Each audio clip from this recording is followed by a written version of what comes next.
Bom dia, Deus abençoe a todos nós. Quero cumprimentar-vos com o primeiro versículo do capítulo 12 de Provérbios. O que ama a correção, ama o conhecimento, mas o que aborrece a repreensão é um bruto. Bem, a correção, ela tem sido desprezada, quando na verdade ela deveria ser amada. Nós, devido à nossa condição, como se diz, seres humanos, e isto fica sendo cada vez mais exaltado, o homem erra mesmo, o homem é assim, não tem jeito, o ser humano é dessa forma, então fica do jeito que Satanás quer, né? Então, já que a gente é assim, vamos viver assim. E aborrece a correção, despreza a correção, e isto causa à própria pessoa prejuízos. Conforme a gente acaba de ver, o que ama a correção, ama o conhecimento. Agora, não é fácil amar a correção, mas deve ser cultivado este amor pela correção.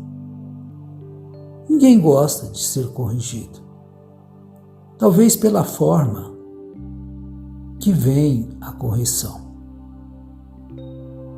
Nós que fomos criados nos anos 60, com uma correção muito violenta, muito bruta, então nós sofremos um pouquinho devido à falta do conhecimento de quem nos corrigia. Mas aquilo não matou-nos.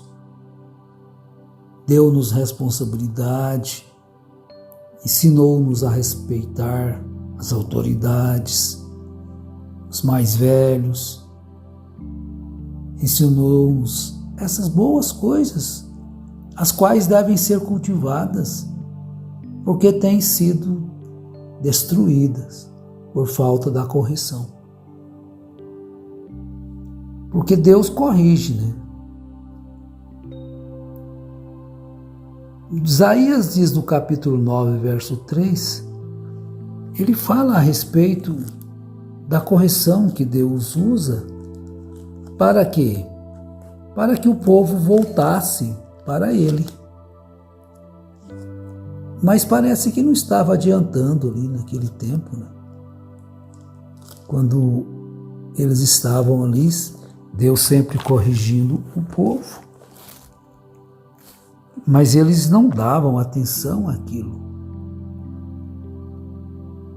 Deus então levantava reis com o intuito de corrigir o povo, de escravizar o povo, para que eles voltassem para Deus. Mas no verso 13 diz assim, olha: todavia este povo não se voltou para quem o feria, nem buscou ao Senhor dos exércitos. A correção é para o bem daquele que é corrigido. Quando ela é apenas por um sadismo da pessoa, de querer ver os outros sofrer, é diferente, mas Deus não é assim. Deus corrige com amor.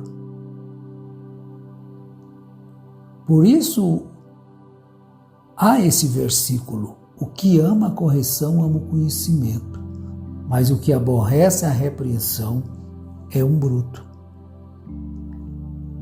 O Senhor diz ainda para Israel: em vão castiguei os vossos filhos. Eles não aceitaram a correção. A vossa espada devorou os vossos profetas como um leão destruidor. Isso está em Jeremias 2:30. Em vão castiguei os vossos filhos. Então é desta forma as pessoas desprezam a correção, já desprezaram a correção e hoje desprezam também. Por falta do conhecimento do valor da correção. O rapaz entregue-se a si mesmo, ele pode ser que vai ser uma tristeza para os seus pais. O Senhor corrige aqueles a quem ama. O Senhor adverte para que o povo volte para Ele. Em Sofonias capítulo 3, verso 7, o Senhor, através do profeta, estava dizendo: eu dizia, certamente me temerás e aceitarás a correção, e assim a sua morada não seria destruída, conforme o que havia determinado. Mas eles se levantaram de madrugada e corromperam todas as suas obras. Estão percebendo que a correção não é apenas hoje, mas ela sempre foi desprezada? Ninguém gosta, né? Porque nós sonhamos com uma liberdade plena e absoluta. E isso não existe nem no mundo espiritual, nem no mundo natural. Imaginem só um grupo de pessoas querendo ter uma liberdade plena e absoluta. Isso quer dizer, não vão aceitar nenhuma regra, nada. Então o Senhor estava dizendo isto ao seu povo, Israel.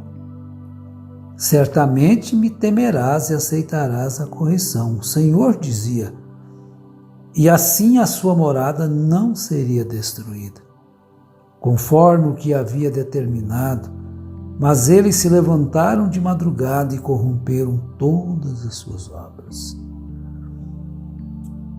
Mas aquele que ama a correção, ama o conhecimento, ama a vida, ama a vida. No livro de Apocalipse, capítulo 16, verso 11, o Senhor diz que por causa das suas dores e por causa das suas chagas, blasfemaram contra o Deus do céu e não se arrependeram das suas obras. Eles não dobraram a sua cerviz para aceitar a correção de Deus. Então, uma parte maravilhosa sobre a correção nós encontramos na carta de Paulo aos Hebreus. Ele fala sobre a perseverança no meio das provações, segundo o exemplo de Cristo. Então nós vamos ver um pouquinho aí, neste capítulo 12 de Hebreus.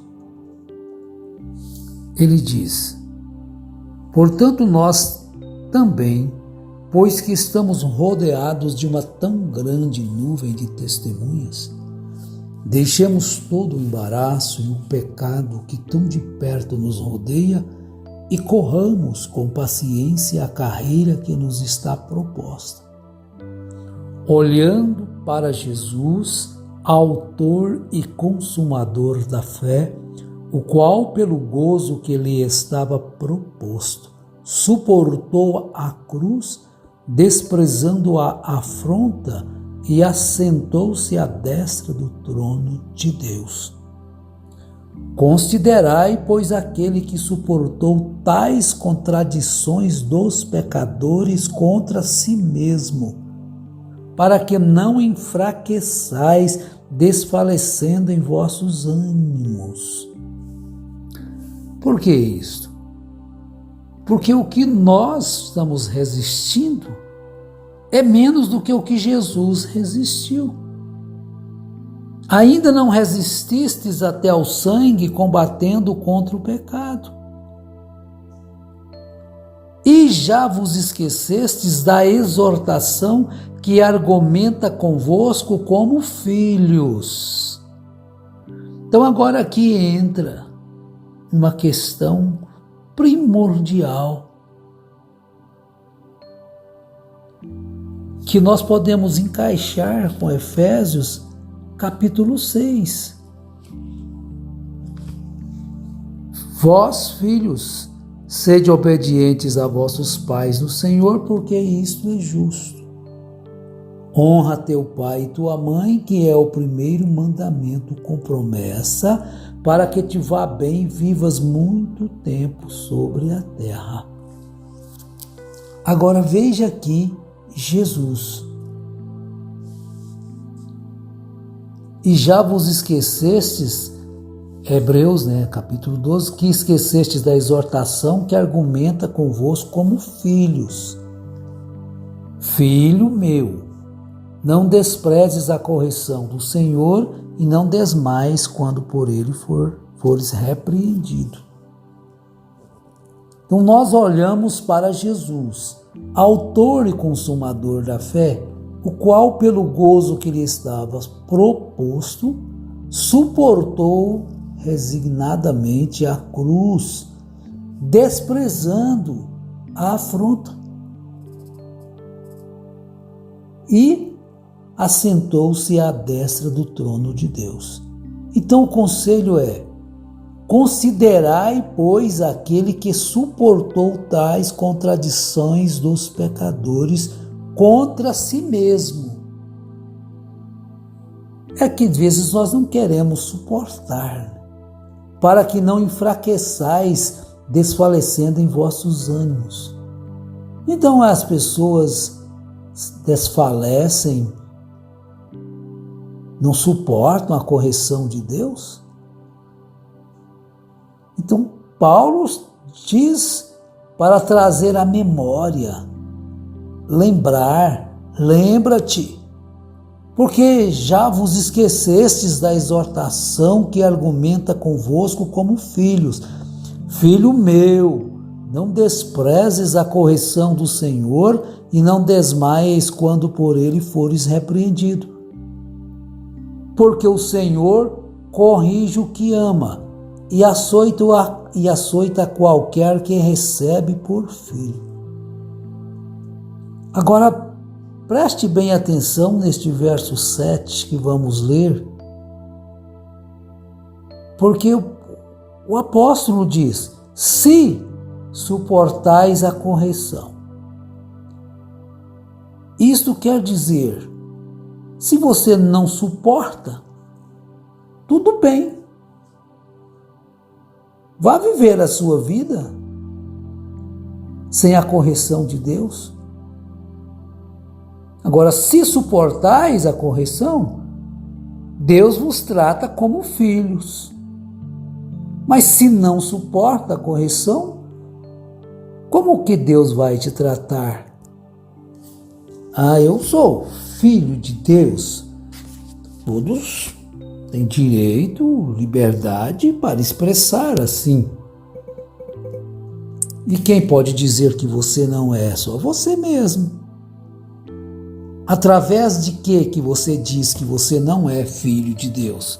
Através de que eu digo que não sou filho de Deus? Através do meu comportamento. Não me sujeito à correção do Senhor. Se eu não me sujeito à correção do Senhor, eu estou dizendo: que tenho eu contigo? Tu não és meu pai. Por que estás me corrigindo? Estão compreendendo? Talvez a gente esteja sendo um pouco grave, mas talvez seja necessário ser assim. Não planejamos ser assim. Porque o Senhor corrige o que ama. Eu quero o amor de Deus, mas a sua correção não. A correção do Senhor dá para outros. E açoita qualquer que recebe por filho. Então coloca no subjuntivo, se suportais, porque o homem, ele pode desprezar a correção de Deus, como Israel desprezou. E foi levado pelo cativeiro assírio e babilônico por mais de 2000 anos, sem ter uma pátria.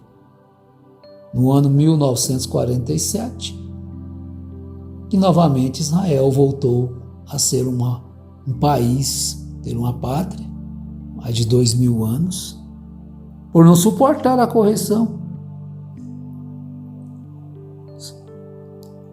Porque que filho há quem o pai não corrija? Mas se estáis sem disciplina, da qual todos são feitos participantes, sois então bastardos e não filhos. É dura essa palavra? Até certo ponto é dura. Mas quando se dirige a filhos de Deus, eles ficam felizes de serem corrigidos por Deus, porque sabem, a gente sempre diz, Deus sabe melhor, Deus sabe melhor, Deus sabe melhor, mas quando Deus nos corrige, não nos dá aquilo que nós queremos, então nós nos ficamos bicudos, emburrados, e às vezes não queremos compreender nem aceitar a vontade de Deus. Então, concluindo, além do que tivemos nossos pais segundo a carne para nos corrigirem e nós os reverenciamos, não nos sujeitaremos muito mais ao Pai dos Espíritos para vivermos? Porque aqueles, na verdade, por um pouco de tempo nos corrigiam como bem lhes parecia, mas esse para o nosso proveito, para sermos participantes da sua santidade. E, na verdade, toda a correção ao presente não parece ser de gozo, senão de tristeza, mas depois produz um fruto pacífico de justiça nos exercitados por ela. Portanto, o meu conselho é: amemos a correção e possamos dar valor a ela. Em nome de Jesus Cristo, que Deus vos abençoe. Amém.